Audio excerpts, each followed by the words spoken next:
Aujourd'hui, je vous présente 3 plantes tout à fait communes du jardin qui fleurissent au printemps.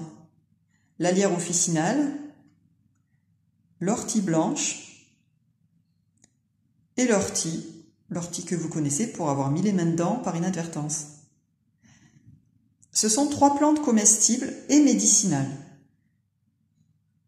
Comme vous le voyez, elles ont toutes les 3 une tige assez élevée et elles poussent dressées,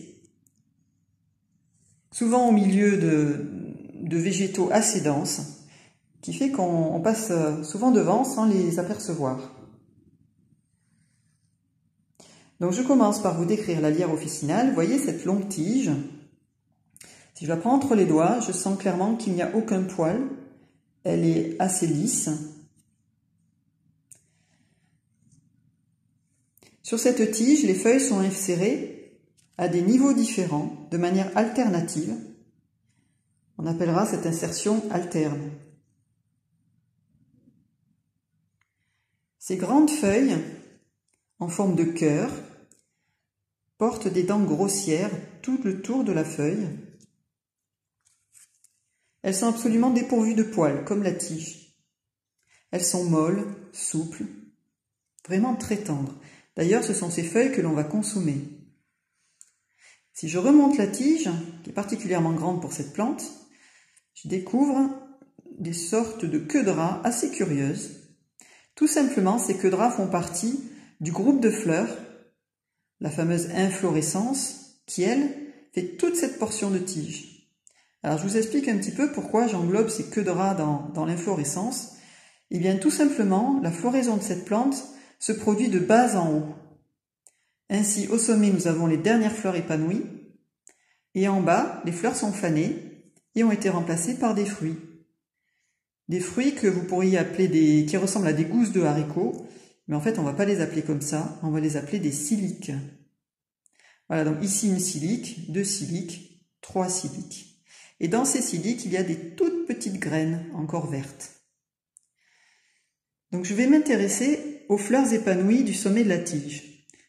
Vous voyez une fleur avec 4 pétales blancs en forme de croix. C'est caractéristique de la famille de la lierre, qui est la famille des radis, des navets, des choux, la famille des brassicacées. Et je vous fais noter ces 4 pétales disposés en croix, parce que vous allez surtout rencontrer des fleurs avec 5 pétales autour de vous. Voilà pour la lierre.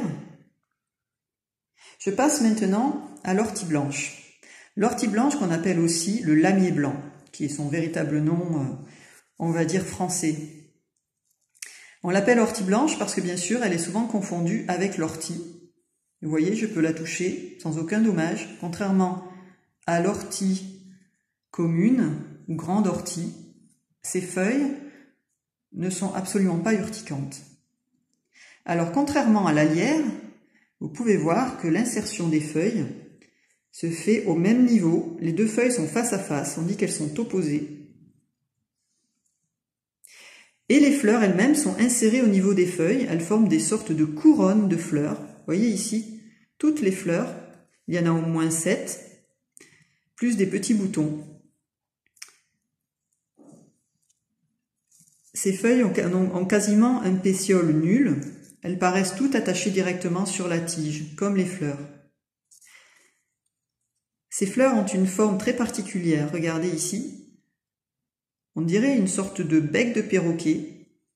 Et si je relève le bec du perroquet, vous voyez apparaître des filaments arqués, qui sont les étamines. Donc ces becs de perroquet sont caractéristiques des lamiacées, la famille du lamier blanc. Les lamiacées étant la famille de la sauge, du thym et du lamier pourpre qu'on a vu dans une vidéo précédente. Au niveau du toucher, la tige semble couverte de poils hirsutes. Ça râpe un petit peu quand je passe les doigts. Et lorsque j'attrape la tige et que je la fais pivoter entre mes doigts, je sens clairement 4 angles que vous pouvez voir également, tellement ils sont marqués. La tige a donc une section carrée.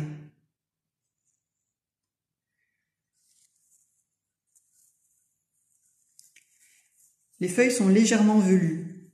notamment sur le sommet, c'est très très très perceptible. Voilà pour l'ortie blanche. Je passe maintenant à la véritable ortie, celle que vous connaissez tous pour vous y être frotté d'un peu trop près. Elle a aussi des feuilles dentées en forme de cœur, comme toutes les plantes exposées sur cette table. Par contre, ces feuilles sont parsemées de poils urticants, c'est-à-dire c'est des sortes de petites ampoules qui se brisent dès qu'on les effleure et qui libèrent un acide, l'acide formique, le même que dans les fourmis rouges. Et c'est cet acide qui pique l'épiderme, qui provoque des brûlures. Alors l'ortie que vous connaissez tous, pourquoi je vous la présente avec l'ortie blanche? Eh bien tout simplement parce que les deux poussent ensemble. Et vous avez tendance à les confondre. Il faut bien savoir que la floraison de l'ortie blanche n'a rien à voir avec la floraison de la grande ortie, qui se produit bien plus tard et qui se présente sous forme de sorte de chatons, de petites boules vert jaunâtres, très insignifiantes, sans pétales. En fait, la grande ortie, l'ortie qui pique, n'est pas du tout de la même famille que le lamier blanc. L'ortie est simplement de la famille des orties. Alors elles poussent ensemble, pourquoi? Eh bien parce que l'ortie blanche a développé une sorte d'adaptation. Moi je dis que c'est carrément de l'intelligence collective. Son adaptation à elle, c'est d'une part de ressembler à l'ortie, mais surtout de pousser au milieu des touffes d'ortie, de telle manière que l'ortie la protège des prédateurs, notamment des brouteurs, que sont les vaches, les lapins et puis nous aussi. C'est un petit peu le même genre d'adaptation que l'anémone de mer qui abrite entre ses tentacules le poisson clown. Voilà, ces deux plantes étant comestibles et aussi médicinales, n'ont cependant pas du tout les mêmes propriétés médicinales parce qu'elles n'appartiennent pas à la même famille. Voilà, je vous souhaite bonne récolte et de bien profiter de toutes ces belles plantes. À bientôt!